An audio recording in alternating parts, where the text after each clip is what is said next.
அகிலமெங்கும் உள்ள தமிழ் நேயர்கள் அனைவருக்கும் பரம்பரை ஜோதிடர் உங்கள் மனோ பாலாஜியின் அன்பான வணக்கம்.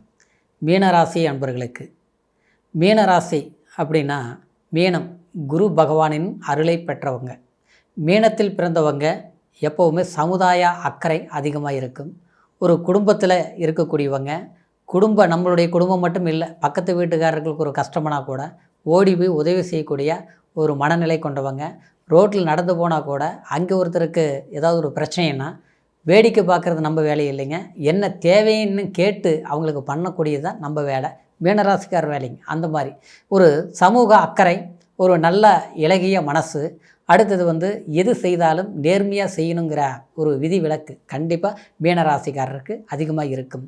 அது பெண்களாக இருந்தாலும் சரி, ஆண்களாக இருந்தாலும் சரி, இப்படித்தான் வாழணும்னு நினச்சி தான் வாழ்வீங்களே தவிர எப்படி வேணாலும் நான் வாழ்ந்தால் போதும் அப்படின்னு நினச்சி வாழ தெரியாதவங்க மீனராசிக்காரர். ஆனால் சமீப காலமாக ரொம்ப கடுமையாக கஷ்டங்கள் அனுபவிக்கக்கூடியது மீனராசிக்காரர் தான். காரணம் என்னென்னா, உங்களுக்கு 10ஆம் அதிபதியாக வரக்கூடிய குரு பகவானும் உங்களுடைய ராசிநாதன் அதாவது குரு பகவான் 4ஆம் இடம் சுகஸ்தானத்தில் வக்கரத்தில் இருந்தார். வக்கரங்கிற போது என்னங்க, ஒரு கிரகம் இயல்பான தன்மையிலிருந்து மாறுபட்டிருக்குது, எதிர்மனை தன்மைகளை பவர் கொடுக்கக்கூடிய ஒரு பொசிஷனில் இருக்குதுன்னு அர்த்தம். குரு சுபகிரகம் இல்லையா, அவராக இருந்தால் தான் நல்லது. அவர் ஆக்ரோஷமான எப்படி இருக்கு, சரியாக இருக்காது. அதனால் இது குரு 4ஆம் இடத்துல இருந்ததுனால உங்களுக்கு நிம்மதி கெட்டு போயிருக்கும். அது மட்டும் இல்லை, ஏற்கனவே இந்த வருடக்கோள்கள் உங்களுக்கு அவ்வளோ சாதகமாக இல்லை. ஏன்னா 7.5 சனின்னு ஒன்று நடந்துகிட்ருக்குது. அடுத்தது பார்த்தோம்னா 12ஆம் இடத்துல ராகு, சுகம் அனுபவிக்கலாம் பார்த்தோம்னா அது எது நம்ம ஆசைப்படுறோமோ அதில் தான் பிரச்சனையாக வந்துட்டு இருந்தது. அப்புறம் பார்த்தோம்னா 6ஆம் இடத்துல கேது, ஞானம், நம்மளுடைய புத்திசாலித்தனம் எதிரிக்கு தான் தேவைப்பட்டது ஆச்சுங்களா. நாம் இப்போ எப்படிலாம் இருக்குன்னு நினச்சோமோ அந்த மாதிரிலாம் எதிரிக்கு சாதகமான சில வாய்ப்புகள் நாம்ளே வழி வைத்து கொடுத்துருப்போம். ஆக மொத்தத்தில் நாளும் தெரிஞ்சிருந்தாலும் நம்ம நல்லவங்களாக இருக்கிறோம் அப்படிங்கிற ஒரு நல்ல பேர் இருந்தாலும், ஆனால் ஏமாளிங்கிற ஒரு பேர் கன்ஃபார்மாக நம்ம மனசுக்கு தெரியும். ஆனால் அந்த அளவுக்கு அன்பால் நம்ம ஏமாற்றப்பட்டோம் அப்படிங்கிறது ஒரு சூழ்நிலை. இது இல்லாமல் காரணம் என்னென்னா, உங்களுக்கு இயல்பாக வருடக்கோள்கள் ஒரு பலவீனம் ஒரு காரணம். அதை விட நம்மளுடைய ராசி ஜென்மாதிபதியே வக்கரத்தில் இருந்தது ஒரு பலவீனம். அதனால் ஒரு வீடு, ஒரு மண்மனை, ஒரு பொன்பொருள், இடம் மாற்றம், தாவு மாற்றம், திசை மாற்றம் எது பண்ணி திருப்தி இல்லைங்க, சரிங்களா. அதுதான் நடந்திருக்கு. பணம் 10 ரூபா மிச்சம் வச்சுருக்க முடியாது. நீங்கள் எவ்வளோ தான் சம்பாரித்தாலும், அதாவது அது 10ல் ஒன்று கடன் வாங்கணும் இல்லையா, கடன் வாங்கின கடனுக்கு வட்டி கட்டுறது தான் நம்மளுடைய டியூட்டியாக இருக்கிற மாதிரி சூழ்நிலையாக இருந்திருக்கும், சரிங்களா. இன்னொன்று பார்த்தோம்னா, வீட்டில் நான் 4ஆம் இடங்கிறது சந்தோஷம்னு சொன்னேன், வீடும் அதுதான், வண்டி வாகனம் அதுதான். இது எல்லாமே சில பிரச்சனைகளை கொடுத்துருக்கும், சரிங்களா. அப்படின்னா அந்த வண்டி வாகனங்கிறது மட்டும் இல்லாமல் போக்குவரத்துனாலையும் சில சிரமங்கள் உருவாகிருக்கு.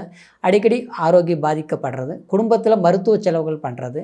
அடுத்தது இந்த 4ஆம் இடம் வீடு சம்மந்தப்பட்ட ரீதின்னு சொல்லும்போது, வீட்டில் ஒரு கலையம்சம் இழந்த மாதிரி. ஒரு கோயிலுக்கு போகலாம்னா கூட நினச்ச நேரத்தில் போயிருக்க முடியாது.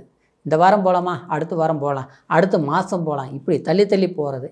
இப்படி சில தவணை முறையில் சில ஒரு தெய்வ வழிபாடுகள் கூட நம்ம பண்ண வேண்டிய கட்டாயம் ஏற்பட்டிருக்கும். இருந்தாலும் இறைவன் பக்தி அதிகமாக இருக்கும். தெய்வம் தான் நம்மளை வழி நடத்துதுங்கிறதுல எந்த ஒரு மாற்று கருத்தும் இல்லாமல் இறைவனையே நம்பி வாழ்ந்துட்டுருக்கக்கூடியவங்க தான் இந்த மீனராசி அன்பர்கள். ஆனால் இருந்தாலும் அந்த வக்கர நிலையில் இருந்ததுனால, அதாவது வீட்டுக்குள்ளே ஒருத்தர் புரிஞ்சிக்க மாட்டாங்க. திருமணம் சார்ந்த விஷயங்களும், ஒரு வீடு கட்டக்கூடிய ஒரு நல்ல விஷயங்களும் முழுமையாக கட்டி முடிக்க முடியாத சூழ்நிலை. வீடு கட்டலாமான்னா முழுசாக கட்டி முடிக்க முடியாது. இடம் வாங்கலாம்னா கிரையம் பண்ண முடியல, பண்ணாலும் அது திருப்தி இல்லை. ஒரு இடம் இருக்கிறத விற்றுட்டு ஏதாவது ஒன்று பண்ணலாம்னாலும் அது 10 ரூபா போகிற பொருள் 5 ரூபாய்க்கு போகுது. ஆக மொத்தத்தில் நாம் ஒரு நல்ல விஷயங்கள் செய்யணும்னா கால தாமதமாகிறதுக்கு அது ஒரு காரணம். திருமணம் சார்ந்த விஷயங்கள் அதே மாதிரி தாங்க, சரிங்களா. அதாவது நாம் அடுத்தவங்களுக்கு ஒரு பொண்ணு போய் பார்த்துட்டு வந்து அந்த பொண்ணுக்கு வேறு பக்கம் கல்யாணம் ஆயிரும், ஆனால் நமக்கு ஆக மாட்டேங்குது. ஆனால் நம்மளும் எல்லோரும் நல்லவங்க தான் சொல்கிறாங்க. ஆனால் திருமணங்கிறது மட்டும், அதாவது எத்தனையோ இடத்துல பார்த்தாலும் சரி வர மாட்டேங்குது. சில விஷயத்தில் பார்த்தோன்னா நமக்குன்னு அக்கறை எடுத்து பார்க்குறவங்களும் யாரும் இல்லை, ஆனால் கெடுத்து விடுறதுக்கு ஆள் இருக்குது. இதுதான் நம்மளுடைய பிரச்சனைக்கு ஒரு காரணம். இப்படி ஒரு மன வருத்தம் மீனராசிக்காரர் அனுபவிச்சுட்டு தான் இருக்கிறீங்க. இந்த நிலையிலிருந்து மார்ச் மாதம் கண்டிப்பாக 11ஆம் தேதியிலிருந்து பார்த்தோம்னா ஜூன் 1 வரைக்குமே உங்களுடைய வாழ்க்கையில் சில தேவைகளை நீங்கள் சரிப்படுத்திக்க முடியும். ஏன்னா இது பெரிய எல்லாமே எப்படியே சொல்கிறாங்கங்கிறதெல்லாம் நினைக்க வேண்டாங்க. ஆனால் இது உண்மையான குரு உங்களுக்கு நல்ல யோகம், நல்ல சிறப்பு, நல்ல நன்மைகள் செய்யும். வெளிநாடு, வெளியூர், வெளிப்பிரயாணம், அதிர்ஷ்டம் சார்ந்த விஷயங்கள் 5ஆம் பார்வையாக 8ஆம் இடத்தை பார்க்குறது நல்லது. 10ஆம் இடத்தை பார்க்குறது குரு பகவான். 10இல் குரு பார்வை விழும்போது உங்களுக்கு தொழில் விருத்தியாகும், தொழில் திருப்தி அடையும், பணவரவு அதிகரிக்கும், வேலையினால் கன்ஃபார்ம் ஆகும், புதிய வேலை தேடி போகிறவங்களுக்கு நல்ல வேலை கிடைக்கும், கல்வியில் படிச்சுட்டு இருக்கிறவங்களுக்கு கல்வி பலம் நல்லா இருக்கும். சரிங்களா? உங்களுடைய விரயஸ்தானத்தை பார்க்குது. அப்போ வீடு கட்டலாம், கல்யாணம் பண்ணலாம், சுப விஷயங்கள் கண்டிப்பாக நீங்கள் செய்யலாம். தடைகள் வந்தாலும் அது பெருசு இல்லைங்க. ஒரு முறை வரும், அடுத்த முறை முயற்சி பண்ண கண்டிப்பாக முடிச்சிருவீங்க. நல்ல விஷயங்கள் பண்ணி ஜூன் வரைக்குமே உங்களுக்கு நல்லா இருக்கக்கூடிய ஒரு காலகட்டமான ஒரு வாய்ப்பு இந்த குரு வக்ர நிவர்த்தியிலிருந்து சாதகமாக இருக்குது. அப்போ இந்த நேரத்தில் நீங்கள் செய்ய வேண்டிய வழிபாடு பிரம்மா வழிபாடு பண்ணுங்கள், பிரம்மனுக்கு வழிபாடு பண்ணுங்கள், பிரம்ம கோயிலுக்கு போயிட்டு வாங்க. அது முடியல அப்படிங்கிற போது அதாவது குரு பகவானுக்கு வழிபாடு பண்ணுங்கள். குரு பகவானுக்கு வியாழக்கிழமை நாளில் அதாவது மஞ்சள் நிற ஆடை அல்லது மஞ்சள் வண்ண பூக்கள் இது அப்படி இல்லைன்னா கொண்டக்கடலை மாலை இது 3ஐயும் வச்சு கூட பிரார்த்தனைகள் செய்யும்போது தெய்வத்துக்கு பிரார்த்தனை செய்துட்டு நீங்கள் வழிபாடு பண்ணும்போது இன்னும் குருவருள் உங்களுக்கு முழு நிறைவை கொடுக்கும். சரிங்களா? இன்னொன்று சொல்ல போனோன்னா இந்திரனை வழிபாடு பண்ணுறது சிறப்பாக இருக்கும். உங்களுடைய குலதெய்வத்தை வழிபாடு பண்ணுறீங்க, தவறுதலாக ஒரு சிரமங்கள் நம்ம ஏற்கனவே அனுபவிச்சிருந்தாலும் சில மனக்குறைகள் இருந்தாலும் சரியாயிரும். ஏன்னா ஏற்கனவே உங்களுக்கு ஜென்மச்சனி நடந்துகிட்ருக்குது, ஆரோக்கியத்திலும் சரி ஏதோ எல்லா தடைகள் வருது இல்லையா? ஏன்னா ஒரு விதம் உங்களுக்கு பலவீனமாகும் போது இன்னொரு விதம் பாசிட்டிவ் எனர்ஜி கிடைச்சதுன்னு வச்சுங்களேன், சக்ஸஸ் குரு எத்தனை பிரச்சனைகளும் சரியாயிரும். சரிங்களா? ஜென்மச்சனி இருக்குது, அது இருக்குது, பாகம் இருக்குது, குழப்பம் இருக்குது, பிரச்சனை இருக்குது, எதிரி பின்னால் இருந்து குத்த வந்தால் கூட கண்டிப்பாக அவங்களுக்கு தான் அடி விழுமே தவிர உங்களுக்கு கவலைப்படாதீங்க. பிரிஞ்சவங்க ஒன்று சேருவீங்க. உங்களுடைய மனசில் நினைச்சா சில ஆசைகளை பூர்த்தி செய்து அதனால் ஒரு சுகத்தை அனுபவிக்கக்கூடிய ஒரு சந்தோஷம். ஏன்னா சுகங்கிறது உங்களுக்கு பிடிக்காது, புரியுங்களா? நான் நல்லா இருந்தால் போதும் அப்படின்னு நினச்சி சாப்பிட்ற சாப்பாட்டை கூட ருசியை பார்த்து சாப்பிட மாட்டீங்க, ஆச்சுங்களா? பசியை பார்த்து சாப்பிடக்கூடிய மனிதர் நீங்கள். ஏன்னா மீனராசிக்கார் அவ்வளவு பொக்கிஷமான ஒரு நல்ல மனிதர்கள், ஆச்சுங்களா? ஒரு ஆசிரியராக இருக்கிறது, ஒரு அரசியல் சம்மந்தப்பட்ட ரீதியில் இருந்தால் நேர்மையாக இருக்கிறது, அரசாங்கத்தில் இருந்தாலும் அதே மாதிரி தாங்க. சரிங்களா? ஒரு பஞ்சாயத்து பண்ணுறதா இருந்தால் கூட மனிதர்கள் பார்த்து பாவத்தை பார்த்து அதாவது இது பண்ண மாட்டேங்க, நேர்மை இதுன்னா இப்போ தப்பு தான், ரைட்டு தான் அப்படிங்கிற மாதிரி.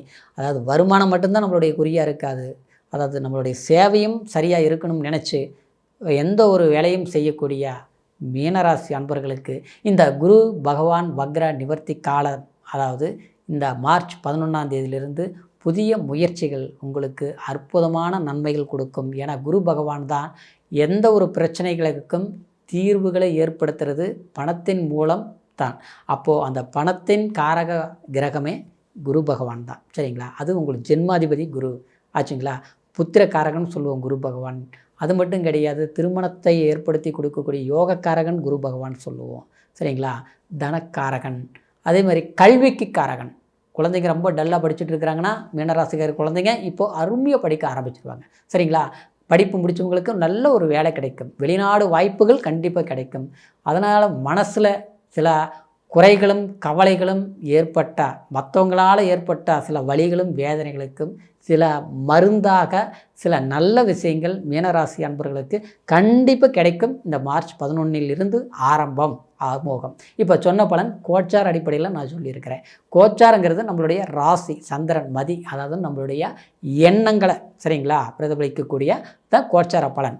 ஆனால் ஜாதகம் லக்னங்கிறது நம்ம பிறப்பு ஜனன ஜாதகத்தை லக்னம் என்ன தசாபுத்தி என்ன அதுதான் விதி, நமக்கு எது கிடைக்கும் எது நடக்கும் அப்படிங்கிறது நிர்ணயம் செய்யக்கூடியது பிறப்பு ஜனன ஜாதகம். அப்போது கோச்சாரம் நல்லா இருக்குது, ஓகே. அப்போ பிறப்பு ஜனன ஜாதகம் நல்லா இருக்கணும். ஜனன ஜாதகத்தில் குருவோடைய நிலை என்ன, அப்போ நடக்க ஒரு திசை என்ன, அந்தரம் என்ன, புத்தி சூட்சுமம், இப்படி பல விஷயங்கள் இருக்குங்க. சரிங்களா? யோகங்கள் என்ன அப்படிங்கிறதெல்லாம் பார்க்கணும்னா உங்களுடைய பிறப்பு ஜனன ஜாதகத்தை தான் பார்க்கணும். அதனால் ஜனன ஜாதகத்தை ஒரு முறை பாருங்கள். நீங்கள் நம்மக்கிட்ட பார்க்கணும்னு நீங்கள் நினச்சாலும் கீழே இருக்கிற நம்பருக்கு ஃபோன் பண்ணி உங்களுடைய date of birth, time, place இது 3 மட்டும் தெரியப்படுத்தினா போதுங்க. ஜாதக பலன்கள் அருமையாக கேட்டு தெரிஞ்சுக்கலாம். இனி வரக்கூடிய காலத்தை நம்ம எப்படி சாதகமாக பயன்படுத்தலாம் அப்படிங்கிறத நிர்ணயம் செய்யக்கூடிய ஒரு அற்புதமான ஒரு கண்ணாடியை பார்த்து நம்ம முகத்தை எப்படி சரிப்படுத்திக்கிறோமோ அந்த மாதிரி உங்களுடைய எதிர்காலத்தை என்னங்கிறது நிர்ணயமாக நம்ம தீர்மானிக்கக்கூடியது உங்களுடைய பிறப்பு ஜனன ஜாதகம் தாங்க. சரிங்களா? அதனால் ஒரு முறை பார்த்துக்குங்க. மீண்டும் அடுத்த ஒரு பதிவில் உங்களை சந்திக்கும் வரைக்கும் நன்றி, வணக்கம்.